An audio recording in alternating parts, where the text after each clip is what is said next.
regarding firearms legislation request to designate Suffolk as a sanctuary city.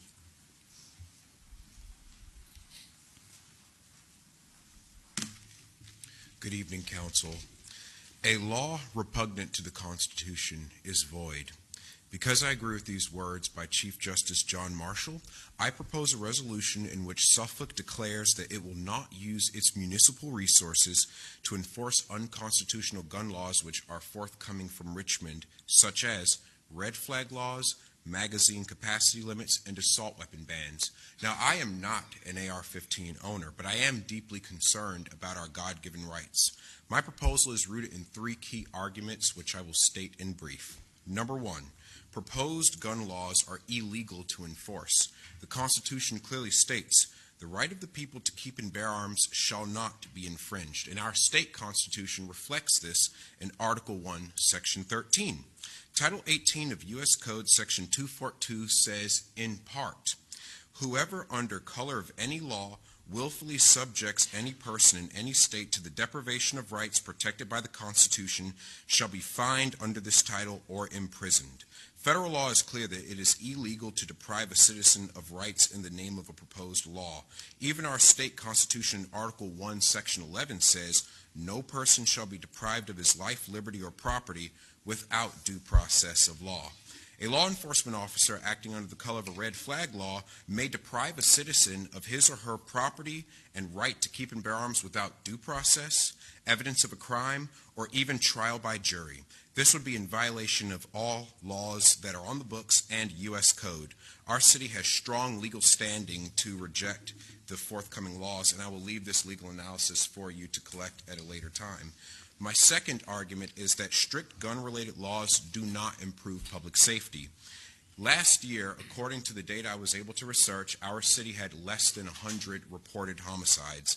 That same year, cities with the strictest gun-related laws in our country had even more homicides.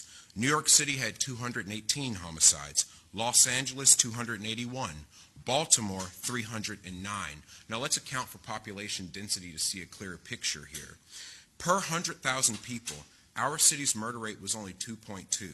New York City's was 3.5.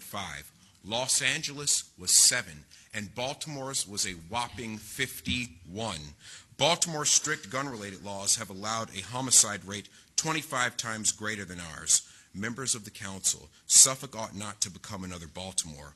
Career criminals will ignore any new gun laws and continue to murder others. This is why most high-profile mass shootings happen in gun-free zones. Disarming the innocent will not deter the guilty. Armed citizens are a deterrent for violent criminals. And finally, my third argument is that strict gun laws have unethical implications. Public safety is the responsibility of us all.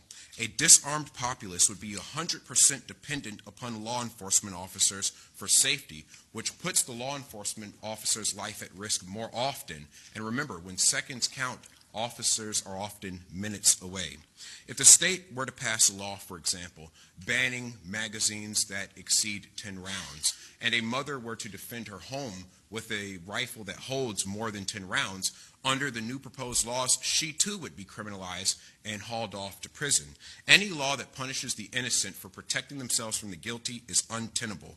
Red flag laws, as they are commonly written in other states, would allow officers to confiscate weapons from law-abiding citizens deemed a threat by those around them, regardless of why this person is deemed a threat.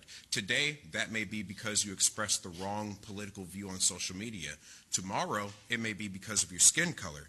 Bear in mind that in southern states in this country, they once had laws called black codes that forbade ethnic minorities from possessing weapons. In short, gun control at its core is unconstitutional, illegal, and ineffective. I conclude with the words of the Lord Jesus Christ, where he said in Luke 11:21, when a strong man armed keepeth his palace, his goods are in peace. Remember, David did not defeat Goliath with harsh words and a restraining order.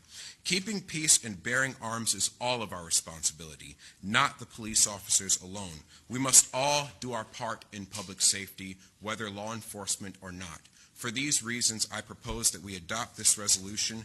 Thank you for your time, and God bless. Thank you, sir. Next speaker. That concludes the speakers, ma'am. Thank you. We'll move on to new business. Madam Clerk, do we have any additions to tonight's agenda? We do have one addition to this agenda